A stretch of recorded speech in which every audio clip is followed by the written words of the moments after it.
News 24 এর আজকের সর্বশেষ সংবাদে শুরুতেই জানিয়ে দেব সংবাদ শিরোনাম, পরে থাকবে এ নিয়ে বিস্তারিত আলোচনা। প্রথমে জানাবো, বাজেট বাস্তবায়ন শুরু হলেই উপকারভোগীদের দেখা যাবে বললেন অর্থমন্ত্রী।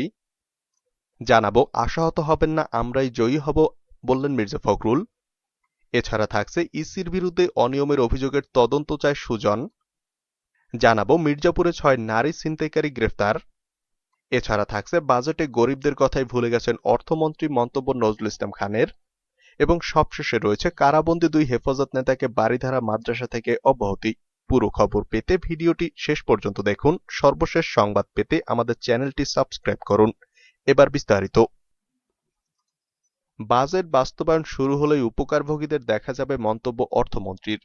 অর্থমন্ত্রী আহম মুস্তফা কামাল বলেছেন, 2021-22 অর্থ বছরের প্রস্তাবিত বাজেটে কোনো দুর্বলতা নেই। বাজেট বাস্তবায়ন শুরু হলেই উপকারভোগীদের দেখা যাবে। বুধবার দুপুরে অর্থনৈতিক বিষয় ও সরকারি ক্রয় সংক্রান্ত মন্ত্রিসভা কমিটির ভার্চুয়াল বৈঠক শেষে তিনি সাংবাদিকদের একথা বলেন। তিনি ওই বৈঠকের সভাপতিত্ব করেন। এবারের বাজেটে দুর্বলতা সংক্রান্ত এক প্রশ্নের জবাবে অর্থমন্ত্রী বলেন, বাজেটে কোনো উইকনেস নেই। আমি কোনো পার্টিকুলার সেগমেন্ট উল্লেখ করতে চাই না। বাজেটটি যখন বাস্তবায়ন শুরু হবে তখন আমরা দেখব কারা বেনিফিশিয়ারি, উপকারভোগী কারা, আমরা সেটি জানতে পারব। যাদের নিয়ে আপনাদের মনে প্রশ্ন তাদের কাভার করার জন্যই আমরা এবারের বাজেট সাজিয়েছি। বিশ্লেষকরা বলছেন, এই বাজেটে নিম্ন আয়ের মানুষের জন্য সুবিধা রাখা হয়নি। এ প্রসঙ্গে অর্থমন্ত্রী বলেন, আমরা বিশ্বাস করি এবং প্রধানমন্ত্রী আমাদের নির্দেশ দিয়েছেন, সেটা হলো নিম্ন আয়ের মানুষদের যদি আমরা আইডেন্টিফাই করতে পারি এবং অর্থনীতির মূলধারায় নিয়ে আসতে পারি, তাহলে আগামীতে আমাদের অর্থনীতি আরো সমৃদ্ধ হবে। এই নীতিতে আমরা বিশ্বাস করি এবং সেভাবে কাজ করে যাচ্ছি। 2.5 কোটির মতো নতুন দরিদ্র হয়েছে বলে বেসরকারি সংস্থার প্রতিবেদনের বিষয়ে জানতে চাইলে মন্ত্রী বলেন, আমাদের নিজস্ব প্রতিষ্ঠান আছে, তারা এগুলো দেখবে। আমাদের প্রতিষ্ঠান থেকে তথ্য পাওয়ার আগে কারো তথ্য গ্রহণ করতে পারি না। অর্থ মন্ত্রণালয় নিয়ে নাগরিক প্ল্যাটফর্মের এক প্রশ্নের জবাবে তিনি বলেন, প্রথমে আমাকে বলতে হবে কোন কোন জায়গায় আপনারা ব্যত্যয় দেখেছেন, পুরো তালিকা আমাকে দিতে হবে, সেগুলো দেখে প্রয়োজনীয় ব্যবস্থা নেব। আশাহত হবেন না, আমরাই জয়ী হব, আশাবাদ ব্যক্ত করলেন মির্জা ফখরুল। বিএনপির নেতাকর্মীদের আশাহত না হতে পরামর্শ দিয়েছেন দলের মহাসচিব মির্জা ফখরুল ইসলাম আলমগীর। তিনি বলেছেন, আমাদেরকে সামনের দিকে এগোতে হবে। আমরা সঠিক পথে থাকলে বিজয় আমাদের অনিবার্য, আমরা জয়ী হবই। মঙ্গলবার জাতীয় প্রেস ক্লাবে ঢাকা মহানগর উত্তর বিএনপির উদ্যোগে জিয়াউর রহমানের 40তম মৃত্যুবার্ষিকী উপলক্ষে আয়োজিত আলোচনা সভায় তিনি এসব কথা বলেন। আওয়ামী লীগের সাধারণ সম্পাদক ওবায়দুল কাদেরের বক্তব্য খণ্ডন করে মির্জা ফখরুল বলেন, গণতন্ত্রকে হত্যা করেছে কারা? আওয়ামী লীগই গণতন্ত্রকে বারবার হত্যা করছে। 1972 সালের সংবিধানকে কেটে ছিঁড়ে সবকিছু শেষ করে দিয়েছে আওয়ামী লীগ। যে তত্ত্বাবধায়ক সরকারের জন্য 173 দিন হরতাল করলেন, লগি বৈঠা দিয়ে মানুষকে মারলেন, বুকের উপরে উঠে নাচলেন, সেই তত্ত্বাবধায়ক সরকারকে কে সরালো? আওয়ামী লীগ সরিয়েছে। মানুষের ভোটের অধিকার কেড়ে নিয়েছে এই আওয়ামী লীগ। বিএনপি মহাসচিব বলেন, জনগণ ভোটের মাধ্যমে গণতান্ত্রিক উপায়ে সরকার নির্বাচন করবে, সেই অধিকারই এখন নাই। এখন শান্তিপূর্ণভাবে ক্ষমতা হস্তান্তরের পথ বন্ধ হয়ে গেছে, এই পথ বন্ধ করবেন না। এর পরিণতি গোটা বিশ্বের জানা। গণতান্ত্রিক উপায়ে নির্বাচনের মাধ্যমে জনগণের ভোটের মাধ্যমে সরকার পরিবর্তন হতে হবে, তা না হলে এর ফল খুব খারাপ। আন্দোলনের প্রসঙ্গ টেনে দলের স্থায়ী কমিটির সদস্য গয়েশ্বর চন্দ্র রায় বলেন, এখন সবাই নেতা, সবাই মঞ্চে বক্তৃতা করতে চায়, কেউ কর্মী হতে চায় না। মিছিলের শেষে কেউ থাকতে চায় না। সবাই যদি নেতা হয়, মাঠের কর্মী হবে কে? বিএনপিতে শতকরা 80 জন নেতা, 20 জন কর্মী আছে। এরকম হলে আন্দোলনে সফল হবেন কিভাবে? যেদিন বিএনপিতে সবাই কর্মী হবে, একজন নেতা সামনে থাকবে, সেদিনেই গণতন্ত্র মুক্তি পাবে, সেই দিনেই খালেদা জিয়া মুক্তি পাবে, সেই দিনেই তারেক রহমান দেশে ফিরতে পারবেন। ইসির বিরুদ্ধে অনিয়মের অভিযোগের তদন্ত চায় সুজন।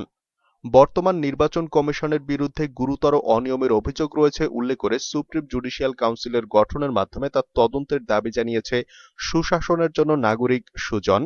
ইসির অনিয়ম তদন্তে রাষ্ট্রপতির কাছে দেয়া দেশের 42 জন বিশিষ্ট নাগরিকের চিঠির প্রতি সমর্থন জানাতে বুধবার সকালে ভার্চুয়ালি আয়োজিত গণস্বাক্ষর কর্মসূচির উদ্বোধন অনুষ্ঠানে এ দাবি জানান সুজনের সম্পাদক বদিউল আলম মজুমদার। সুজনের ওয়েবসাইটে ঢুকে যে কোনো নাগরিক তাদের এই দাবির প্রতি সমর্থন জানাতে পারবেন বলে জানান তিনি। সুজন সম্পাদক বলেন, নির্বাচন কমিশন অতীতেও নির্বাচন নিয়ে কারসাজি করেছে। এই নির্বাচন কমিশনের বিরুদ্ধে গুরুতর দুর্নীতির অভিযোগ রয়েছে। এই বিষয়ের একটা বিহিত হওয়া দরকার, অন্তত একটা তদন্ত হওয়া দরকার। এজন্য আমরা রাষ্ট্রপতির কাছে 2টি চিঠি লিখেছিলাম 42 জন নাগরিকের পক্ষ থেকে। ইস্যুটা শুধু সামনে আনলেই চলবে না, আমাদের নাগরিকদের সোচ্চার হওয়া দরকার। গণস্বাক্ষর অভিযানের মাধ্যমে নাগরিকদেরকে সক্রিয় ভূমিকা রাখার সুযোগ করে দিতে পারছি। গত বছরের 14 ডিসেম্বর এবং এবছরের 17 জানুয়ারি নির্বাচন কমিশনের অনিয়মের কথা তুলে ধরে তার তদন্তে সুপ্রিম জুডিশিয়াল কাউন্সিল গঠন করতে রাষ্ট্রপতির কাছে চিঠি দিয়েছিলেন দেশের 42 জন বিশিষ্ট নাগরিক। মির্জাপুরে 6 নারী ছিনতাইকারী গ্রেফতার। টাঙ্গাইলের মির্জাপুর থানা পুলিশ অভিযান চালিয়ে আন্তজেলা নারী ছিনতাইকারী চক্রের 6 সদস্যকে গ্রেফতার করেছে। বুধবার ঢাকা টাঙ্গাইল মহাসড়কের মির্জাপুর উপজেলার গোরাই ইউনিয়নের দেওহাটা ফাঁড়ি এলাকা থেকে তাদের গ্রেফতার করে পুলিশ। তারা একাধিক মাদক মামলার আসামি বলে পুলিশ জানিয়েছেন। গ্রেফতারকৃতরা হলেন বিবাড়িয়া উপজেলার নাসিরনগর উপজেলার ধরমণ্ডল গ্রামের আসগার আলীর স্ত্রী সুজিনা বেগম, রহিম মিয়ার মেয়ে জয়তারা বেগম, সুজন আলীর স্ত্রী হাফিজা আক্তার ও আব্দুল কাইয়ুমের স্ত্রী খাদিজা বেগম। একই উপজেলার আগলাবাড়িয়া গ্রামের মাহফুজ মিয়ার স্ত্রী হাফিজা বেগম ও শের আলীর স্ত্রী সুমি আক্তার। দেওহাটা পুলিশ ফাঁড়ির উপপরিদর্শক মোহাম্মদ আলাউদ্দিন জানান, বুধবার সকালে গোরাই ক্যাডেট কলেজ এলাকা থেকে সিবার উদ্দিন ও তার স্ত্রী রেজিয়া বেগম একটি লেগুনায় যাত্রী হয়ে দেওহাটা বাস স্টেশন আসছিলেন। লেগুনায় যাত্রী বেশে ছিনতাইকারী চক্রের ওই 6 নারী ছিনতাইকারী হঠাৎ তাদের সঙ্গে বাকবিতণ্ডা শুরু করে।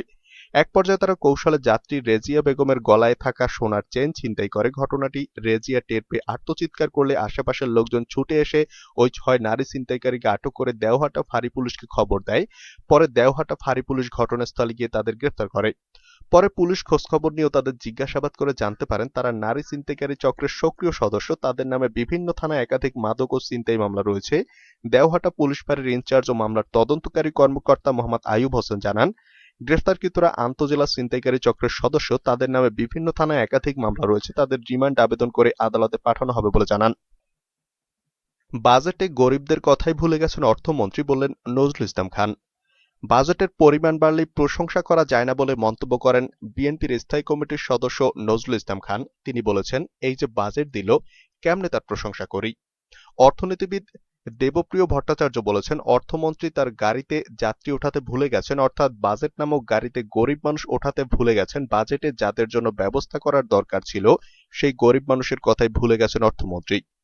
বুধবার জাতীয় প্রেস ক্লাবের মাওলানা মোহাম্মদ আকরাম খাঁ হলে বাংলাদেশ জাতীয়তাবাদী তাঁতি দল আয়োজিত এক আলোচনা সভায় নজরুল ইসলাম খান এসব কথা বলেন। বিএনপির প্রতিষ্ঠাতা সাবেক রাষ্ট্রপতি জিয়াউর রহমানের 40তম মৃত্যুবার্ষিকী উপলক্ষে এই সভার আয়োজন করা হয়। করোনার কারণে যারা বেকার হয়েছেন, কর্মহীন হয়েছেন, বাজেটে তাদের কিছু দেওয়া হয়নি বলে অভিযোগ করেন নজরুল ইসলাম খান। তিনি বলেন, দাবি করা হয় digital Bangladesh, Japan, Singapore, Korea এসব দেশ ডিজিটাল দেশ বলে দাবি করে না। এখানে ডিজিটালের কথা বলে প্রচুর টাকা কোথায় খরচ হয়ে যাচ্ছে তা আল্লাহ তাআলা জানেন। দেশের ইতিহাস থেকে জিয়াউর রহমানকে বিচ্ছিন্ন করার ক্ষমতা কারণেই মন্তব্য করে বিএনপির এই নেতা বলেন, দেশ স্বাধীনে শেখ মুজিবের কৃতিত্ব সবচেয়ে বেশি। সত্য অস্বীকার করার কিছু নেই, তবে স্বাধীনতার ঘোষণা দিয়েছেন জিয়া। একজন মানুষ দায়িত্ব তখনই নেয় যখন অবস্থার সংকট থাকে। জিয়াউর রহমানের দায়িত্ব নিতে হয়েছে তখনই যখন অবস্থার সংকট দেখা দিয়েছে।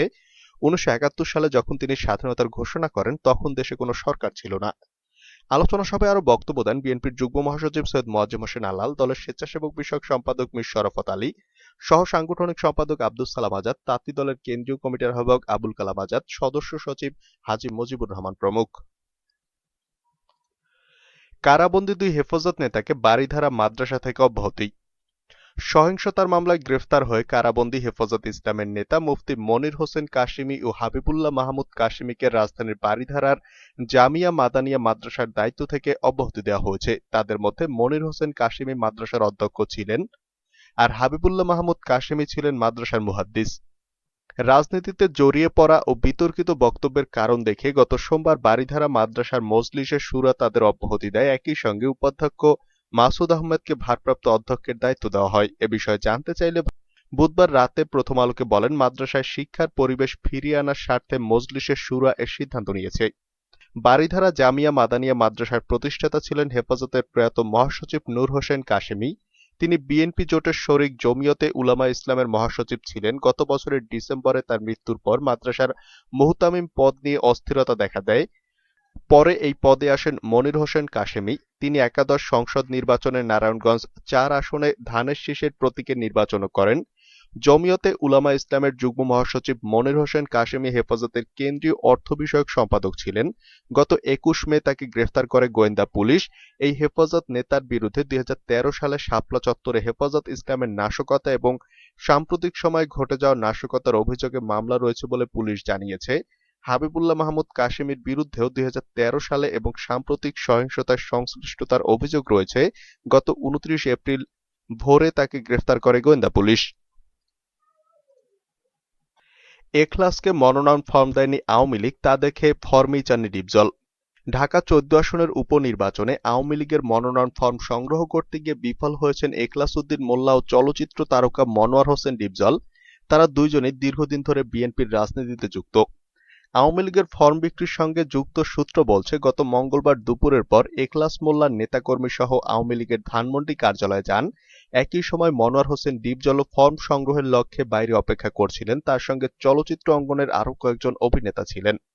এখলাস মোল্লা মনোনয়ন ফরম সংগ্রহ করতে গেলে ধানমন্ডি কার্যালয়ের কর্মীরা সেখানে উপস্থিত নেতাদের তা জানান।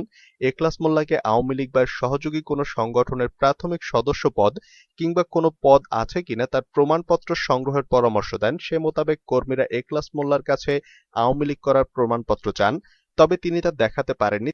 তিনি বারবার বলার চেষ্টা করেন যে তিনি একসময় বিএনপি করলেও এখন আওয়ামী লীগের রাজনীতি করছেন, দীর্ঘ সময় অপেক্ষা করেন, কিন্তু তার কাছে ফরম বিক্রি করা হয়নি। আর এটা দেখে ডিপজল আর ফরম সংগ্রহের জন্য চেষ্টা না চালিয়ে ফিরে যান। এখলাস মোল্লা প্রথম আলোকে বলেন, 2008 সালে তিনি আওয়ামী লীগে যোগ দেন। সে সম্পর্কিত কাগজপত্র নিয়ে তিনি আবার ফরম আনতে যাবেন। আওয়ামী লীগের একজন নেতা নাম প্রকাশ না করার শর্তে প্রথম আলোকে বলেন, মুক্তিযুদ্ধ মুজিব আদর্শে বিশ্বাসী যে কেউ আওয়ামী লীগের দলীয় মনোনয়ন ফরম সংগ্রহ করতে পারেন, কিন্তু এখলাস মোল্লা ও মনোয়ার হোসেন ডিপজল বিএনপির চিহ্নিত এবং পদধারী নেতা ছিলেন। ফলে তাদের আওয়ামী লীগে যোগদান করে তারপর মনোনয়নপত্র সংগ্রহ করতে হবে। আওয়ামী লীগে বা এর কোনো সহযোগী সংগঠনে যোগদান করেছেন এমন প্রমাণপত্র দেখাতে বলা হয়, কিন্তু তারা তা দেখাতে পারেননি।